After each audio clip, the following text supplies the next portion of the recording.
नहमदुहु व नुसल्ली अला रसूलिहिल करीम अम्मा बाद फ़ाऊज़ु बिल्लाहि मिनश शैतानिर रजीम बिस्मिल्लाहिर रहमानिर रहीम। अस्सलामु अलैकुम डियर व्यूअर्स, आपके फेवरेट इंफॉर्मेटिव चैनल फतवा ऑनलाइन से मैं हूं शब्बीर अहमद। हमारा आज का टॉपिक है स्टॉक एक्सचेंज के लिए सॉफ्टवेयर बनाना। ये एक सवाल है जो कि हमसे एक भाई ने पूछा है। वो कहते हैं कि मैं एक सॉफ्टवेयर इंजीनियर हूँ। यहाँ पर हम सॉफ्टवेयर को बनाते हैं और उनकी देखभाल करते हैं। इलेक्ट्रॉनिक तिजारत के लिए, कंप्यूटर वगैरह के लिए हमारे सॉफ्टवेयर को आमतौर पर एजेंट लोग स्टॉक एक्सचेंज में यूज़ करते हैं। मुख्तलिफ शेयर्स के लिए इसका बुनियादी मकसद ऑर्डर्स की देखभाल और मामलात का रिकॉर्ड रखना होता है।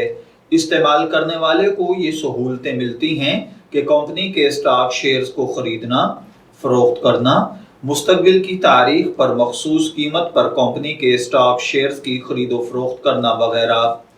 इसके अलावा बाज़ शेयर को मालिक के कब्ज़े से पहले फ़रोख्त किया जा सकता है।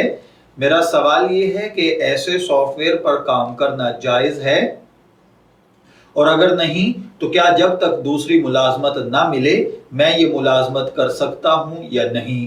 तो देखिए भाइयों और बहनों, अगरचे बुनियादी तौर पर सॉफ्टवेयर बनाना और इसे जायज़ कामों और मज़कूरा अमूर में इस्तेमाल करना और इसकी आमदनी जायज़ और दुरुस्त है, ताहम अगर ये सॉफ्टवेयर सिर्फ स्टॉक एक्सचेंज के मामलात में इस्तेमाल होता हो तो फिर इस सूरत में इस सॉफ्टवेयर बनाने के बजाय कोई दूसरा सॉफ्टवेयर बनाने का काम किया जाए जो जायज़ मकासद के लिए इस्तेमाल होता हो, तो ये ज़्यादा बेहतर और अफजल होगा।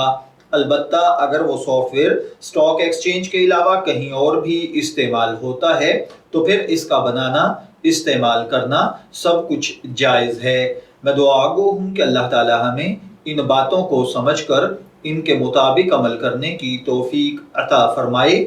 शब्बीर अहमद को इजाज़त दीजिए, फिर हाजिर होंगे किसी नए टॉपिक के साथ। तब तक के लिए अल्लाह हाफिज़।